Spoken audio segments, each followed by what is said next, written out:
अब नहीं मिल रहा। कांग्रेस जो विक्टिम कार्ड भी खेल रही है कि भाई 14 लाख की बात थी, उसमें हमने थोड़ी सी विलंब किया, ये कांग्रेस भी मान रही है 210 करोड़ तक वो मामला पहुंच गया और उसके बाद मामले आगे भी बढ़े। लेकिन दरअसल क्या इस पूरी भ्रष्टाचार की लड़ाई की जड़ में इलेक्टोरल बॉन्ड है, जिसका इसीलिए मैंने 21 तारीख का 21 मार्च का जिक्र किया। अब वो जानकारी सार्वजनिक हो गई है। सबसे ज्यादा पैसा बीजेपी को मिला 8,251 crore, Congress distant second 1,952 crore. BJP कह रही है हम सबसे बड़ी पार्टी, इतने राज्यों में सरकार 10 साल से सरकार चला रहे हैं, तो हमें मिलना वो तो जाहिर सी बात है। इसमें ऐसी क्या बड़ी बात हो गई, ये सवाल हमने पूछा। अब है इलेक्टोरल बॉन्ड पर विवाद और चुनाव पर इसके असर को कैसे देखते हैं? तो बड़ा मुद्दा नहीं, चुनाव पर कोई असर नहीं, ये कहने वाले 30% लोग हैं। बड़ा चुनावी मुद्दा बीजेपी को फायदा संभव 28%।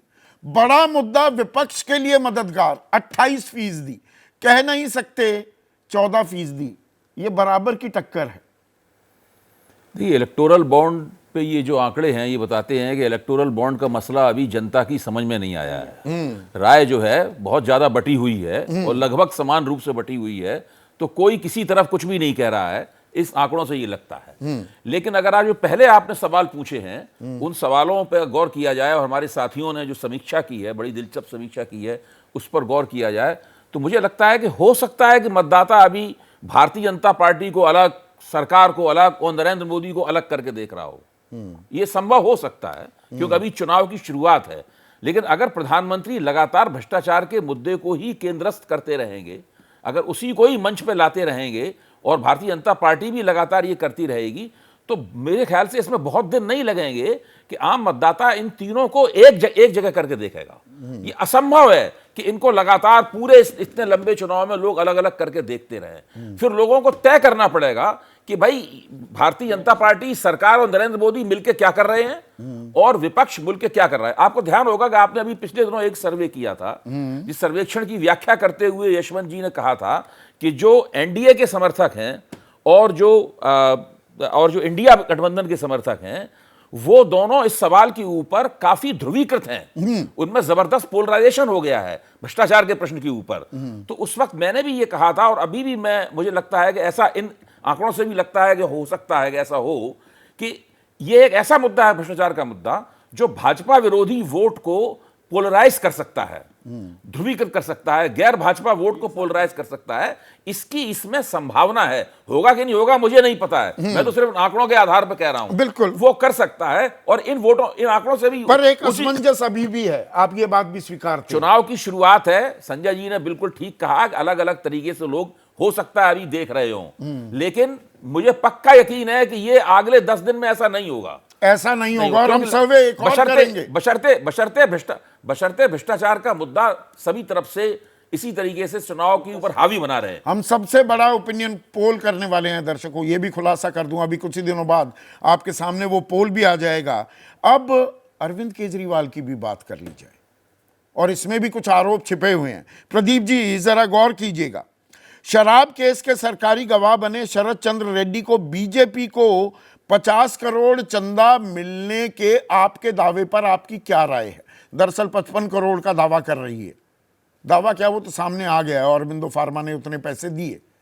तो घोटाले से ध्यान भटका रही है आम आदमी पार्टी, कहने वाले 35%।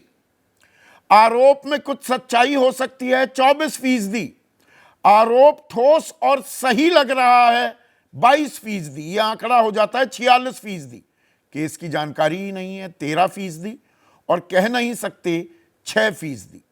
तो यह 46 बनाम 35 की लड़ाई हो रही है कि भाई शराब घोटाला हुआ, अब उस पर आप कह रही है पैसे तो कमा गई बीजेपी, तलवार लटकाकर शरद रेड्डी को सरकारी गवाह बनवाकर 55 करोड़ के इलेक्टोरल बॉन्ड ले लिए।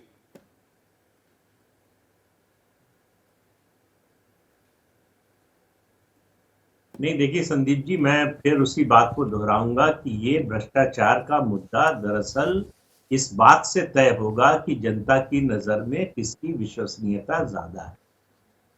अरविंद केजरीवाल जो अपने को कट्टर ईमानदार कहते थे, ये आपके इस सर्वे का, इस सवाल के जवाब से पता चल रहा है कि अब ऐसा लोग नहीं मानते।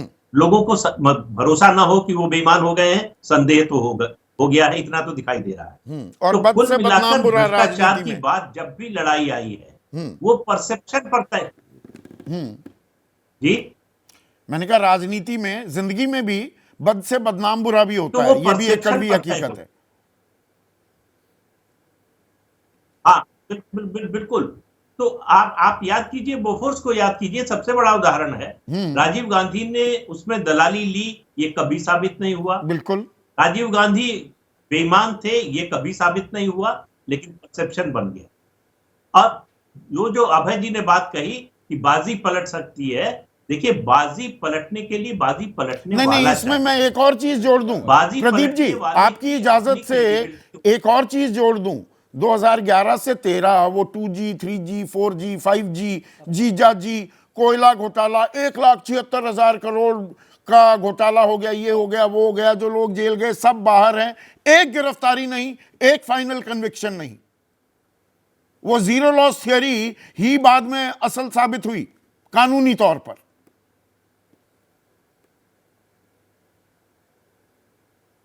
नहीं, वो केस हाई कोर्ट ने फिर से खोल दिया, फिर से जांच की इजाजत हाँ, दे तो दी है, अब लेकिन उस खोल- तकनीकी मुद्दे को छोड़ देते हैं। हाँ।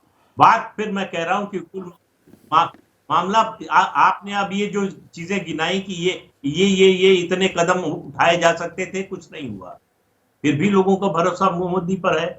जो संजय जी बात कह रहे हैं कि देखिए मतदाता जो है बीजेपी और मोदी को अलग करके देखता है, इसीलिए मोदी के नाम पर जब वोट पड़ता है वो बीजेपी पार्टी से ज्यादा पड़ता है। तो ये फर्क जो है मतदाता करके चलता है मोदी के मामले। जैसे ही घड़ी का काटा दोपहर 2:30 पे आए, बबीता जी का दिल सास बहू साजिश के लिए मचल जाए। और ये है इनकी बहू, पूरे दिन ऑफिस की टेंशन हो जाए गॉन जब ये करें अपना फेवरेट शो फ्री टाइम पे ऑन। इनकी तरह आप भी देखें अपना फेवरेट शो अपने टाइम पर और डाउनलोड कीजिए एबीपी लाइव ऐप अपने स्मार्ट टीवी पर।